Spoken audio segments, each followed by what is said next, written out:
99% of people are not willing to do what it takes to make their dreams come true. The Marines have a saying, everybody wants to go to heaven, but nobody wants to die. The center of bringing any dream into fruition is self-discipline. Something as simple as food and eating is not about your body as much as it is about your mind. It's getting command of your mind to be able to choose actions that are in your own best interest. Every day we are choosing that's not in our own best interest. So if the world is attacking you and the world wants to fight you and the world's trying to hold you down, so you're gonna kick yourself in the balls? So you're gonna stop yourself from getting what you dream. And I think the word discipline has kind of gotten a bad name. We think about it in terms of punishment. I'm not talking about discipline in that way. I'm talking about discipline in the sense that you forego immediate pleasure for the exchange of long-term self-respect. I believe that self-discipline is the definition of self-love. That when you say that you love yourself, that means that you have behavior towards yourself that is loving. Self-discipline is the center of all material success. You cannot win the war against the world if you can't win the war against your own mind.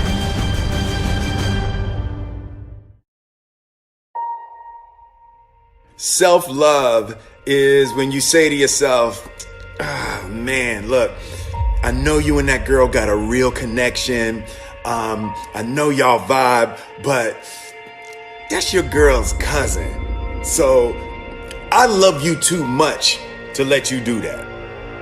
It's like you say to yourself, hey man, look, I know you want to eat that pizza and it'll be really good, but I can't let you eat that, man, because if you eat that pizza, you're going to feel like and I love you too much to let you eat that. Self-love is, hey, look, I know you got a test on Monday, and I know you really want to go out with your friends. It's Saturday night, you want to go out, but if you fail that test, you're not going to feel good about yourself. I love you too much to let you go out tonight. Self-discipline is self-love. If you want to be happy, you have to love yourself, which means you have to discipline your behavior. The road to sustained happiness is through disciplining your behavior. We tend to base our self-esteem on what other people think.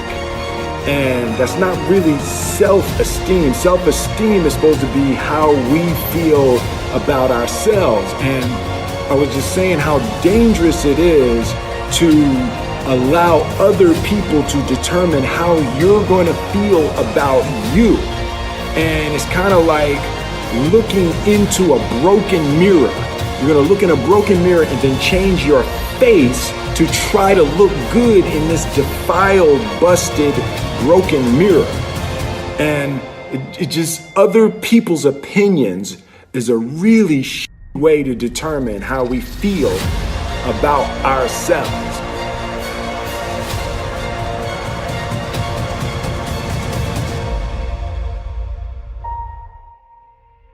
It don't matter whose fault it is that something is broken if it's your responsibility to fix it. For example, it's not somebody's fault if their father was an abusive alcoholic, but it's for damn sure their responsibility to figure out how they're going to deal with those traumas and try to make a life out of it. It's not your fault if your partner cheated and ruined your marriage, but it is for damn sure your responsibility to figure out how to take that pain and how to overcome that and build a happy life for yourself.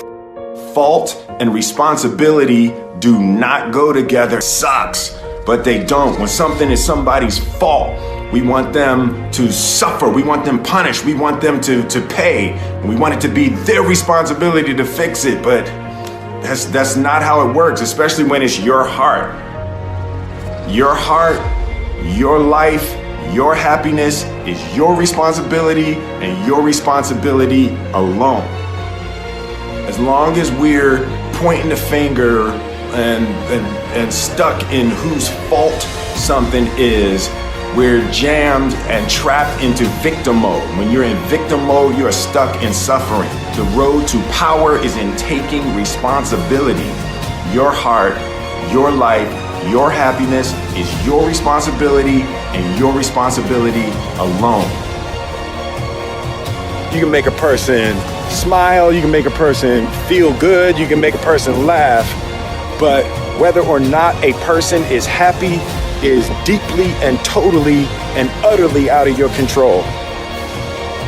The prerequisite for spending time with any person is that they nourish and inspire you. They feed your flame. Look at your last 5 text messages. Are those people feeding your flames or dousing your fire? Put your phone down for just a second and look around. Look to the people around you. Are those people throwing logs on your fire or are they pissing on it?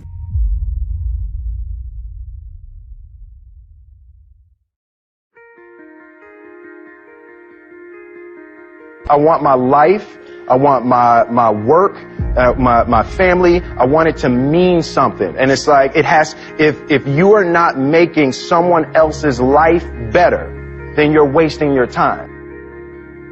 The separation of talent and skill is one of the greatest misunderstood concepts for people who are trying to excel, who have dreams that want to do things. Talent you have naturally. Skill is only developed by hours and hours and hours of beating on your craft.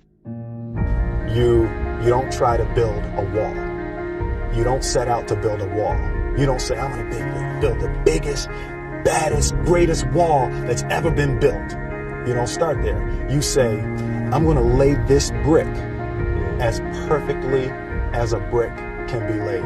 There will not be one brick on the face of the earth that's going to be laid better than this brick that I'm going to lay in this next 10 minutes. And you do that every single day. And soon you have a wall. And soon you have a wall.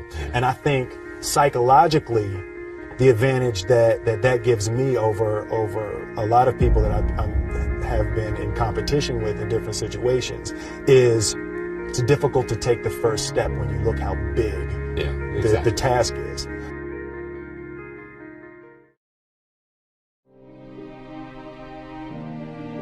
The definition of who I am is very clear to me, and it also redefines who I want to be, in that I know for a fact that I'm stronger than I thought I was. You know, you can't help but ask yourself the question, what would I do if I was in Muhammad Ali's shoes? I'm motivated by fear. I hate being scared to do something. And I think what developed in my early days was the attitude that I started attacking things that I was scared of. Why were you scared in your bed the night before? What do you need that fear for? Just don't go. Why are you scared in your bed 16 hours before you jump? Why are you scared in the car? Why could you not enjoy breakfast? Fear of what? You're nowhere even near the airplane. Everything up to the stepping out, there's actually no reason to be scared. It only just ruins your day. You don't have to jump. And then in that moment, all of a sudden, where you should be terrified is the most blissful experience of your life. And God placed the best things in life on the other side of terror.